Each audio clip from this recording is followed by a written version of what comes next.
Joker 2. Joker 2. What to do with you? Well, I guess we're just gonna go right into spoilers because you can't really get into why you do or don't like this movie without spoiling it too much. So, yeah, I'll put that all in the thumbnail and everything. So, let's start with the elephant in the room, the musical elephant. A lot of people seem to be surprised about that. Especially walking in to go see it.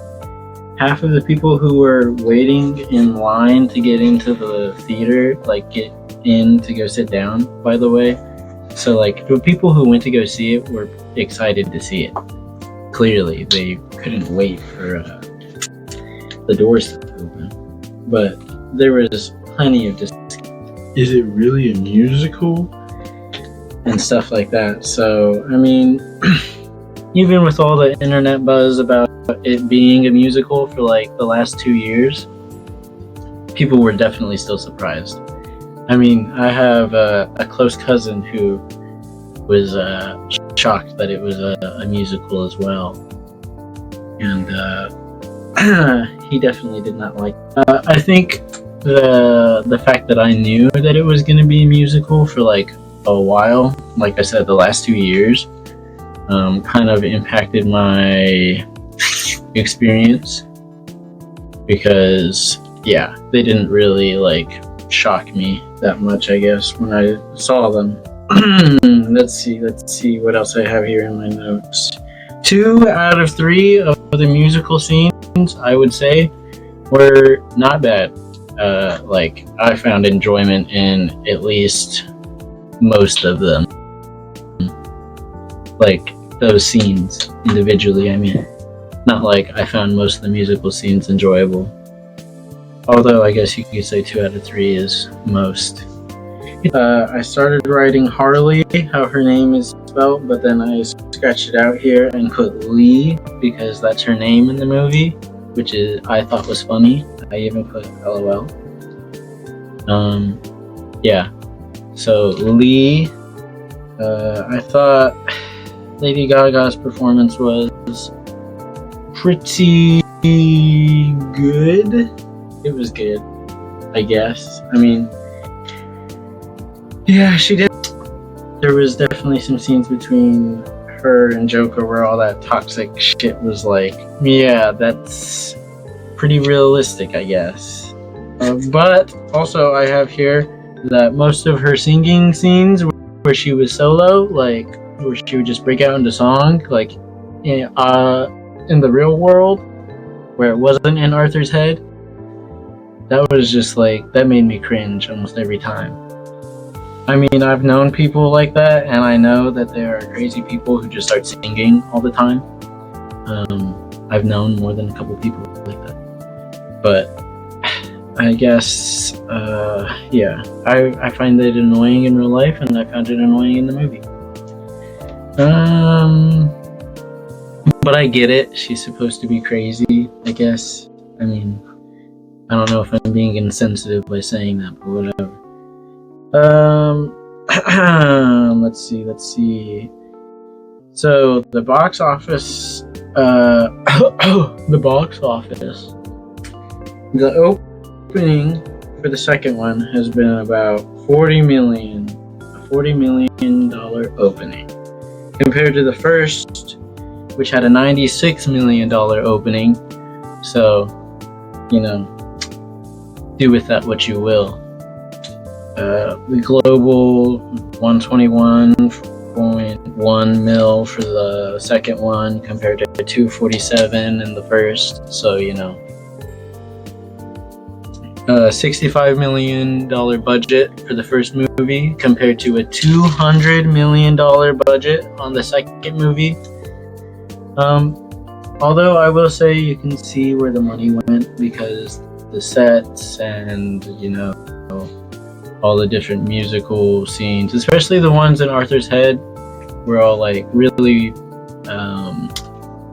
tasteful, really beautiful to the eye, one would say. But like the lighting, the set design, it was all pretty good, in my opinion. What was I gonna say? So you can see where some of that will seem to be of the same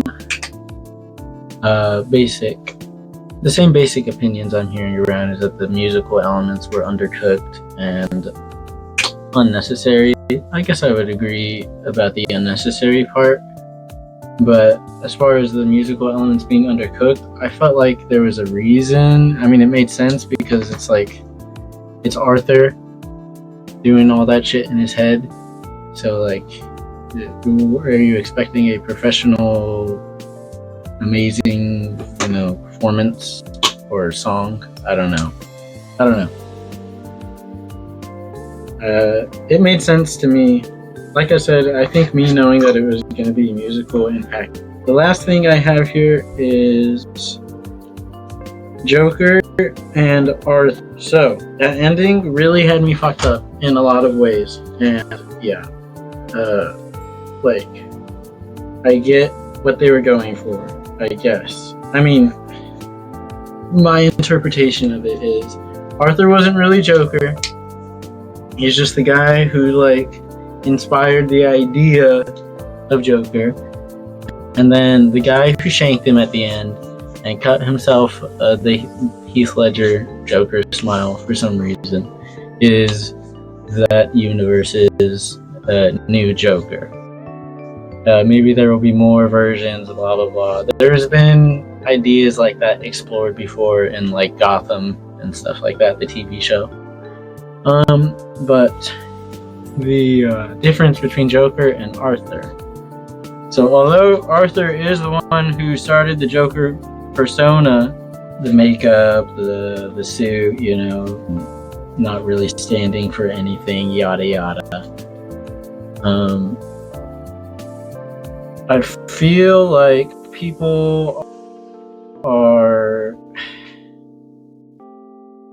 misunderstanding, or not misunderstanding. I mean, I feel like most people get it. It's like, yeah, people are just upset with where Todd Phillips took it, I guess. I see a lot of people making excuses that like he sabotaged it, he made it bad on purpose. I do not think that's the case. I think he genuinely tried to make a good sequel. Like, I think he made what he. At the end of the movie, after Joker or Arthur escapes the courtroom and the people are trying to get him to stay with them, they're still calling him Joker. They're still saying, "We still love you, Joker." So it's like, I see a lot of people saying stuff like, "Oh, everyone abandoned him because he's not really the Joker anymore." But it's like, he still had followers and stuff like that, and that was in the movie. But Harley Quinn straight up abandons him because the Joker was never real, blah blah blah. Yeah. Like I already said, I get what they were going for and everything. So if that's what we're doing, fine. But also, it's like, in a meta sense, the same audience that is upset that he didn't end up being like the Joker, and that they didn't, like, what direction did you guys want it to go? Like, he wasn't going to become the mastermind Joker or anything like that. Like, yeah, the sequel was unnecessary, but if they're going to make a sequel, where were they going to take it? So I don't know why everyone's acting so surprised that he didn't turn into like the Clown Prince of Crime or some shit like that. A sad, fucked up dude. That's like the whole point of the first one. I don't know.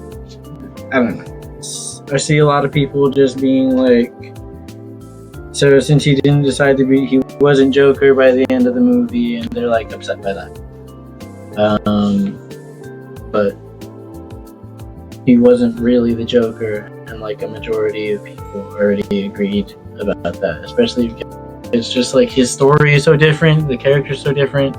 Like, he's Joker in concept and in themes only, and in like appearance, I guess. But even that is like, I mean, Heath Ledger made the long hair thing a thing. Also, we had to have a momentary pause there. But what I was saying is, he totally gets, F'd in the A, metaphorically and literally. I mean, it's all but shown. It's all but shown. So, yeah, I mean, he gets the old Shawshank treatment. I'd like to say that he was able to fight them off. But yeah, that's pretty sad. Pretty sad. And then, and then he gets abandoned by his crazy girlfriend. So, horrible. Yeah, definitely not much of a feel-good movie. If you're going in there looking for that, for a triumphant ending or something like that, this is not the movie for you. Yeah, I'm pretty sure Todd Phillips said that he's done making DC movies or superhero movies in general, so I doubt we're ever getting a sequel to this nonsense.